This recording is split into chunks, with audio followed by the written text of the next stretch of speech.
Hello les amis, j'espère que vous allez bien. Aujourd'hui, j'avais envie un peu de vous expliquer ma vision sur la façon de comment je perçois l'être humain. J'ai l'impression en fait que l'être humain est un mélange de plusieurs instruments de vie que l'on utilise tous les jours. Parce que je sais en fait qu'on est une infinie de possibilités, comme il y a une infinie de choses autour de nous. On peut nous comparer à un ordinateur, on peut nous comparer à un véhicule, on peut nous comparer à un récepteur radio. On peut nous comparer aussi comme un récipient ou un contenant.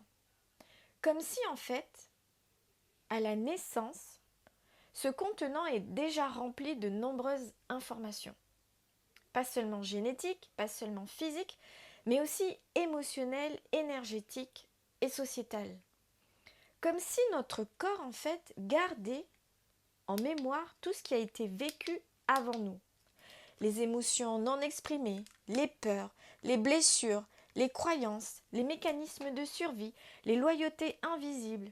Et tout ça en fait, ça continue souvent à circuler inconsciemment en nous, comme un programme qui tourne en boucle en arrière-plan. Parfois, on pense que certaines réactions nous appartiennent entièrement alors qu'en réalité, elles viennent d'une ancienne programmation.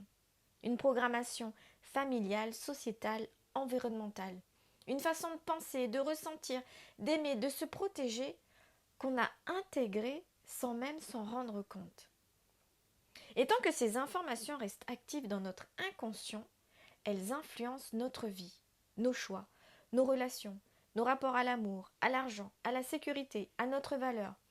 Comme si notre ADN continuait à faire circuler certaines mémoires à travers nous. Alors à un moment donné, la vraie transformation commence quand on comprend qu'on n'a pas seulement besoin de guérir, on a besoin de faire une mise à jour intérieure, une mise à jour de notre programmation interne, observer ce qu'on porte, comprendre ce qu'on répète, identifier ce qui ne nous appartient plus, pour ensuite réinformer notre corps, réinformer nos cellules, notre système nerveux, notre manière de nous percevoir, et petit à petit arrêter de fonctionner uniquement depuis les blessures, les peurs ou les mémoires du passé.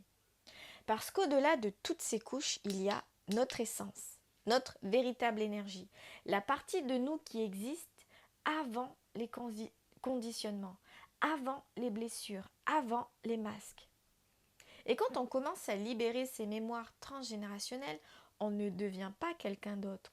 On revient simplement à qui l'on est profondément, avec plus de conscience, plus de liberté, plus d'alignement et surtout avec le cœur comme guide et non plus uniquement les programmations du passé.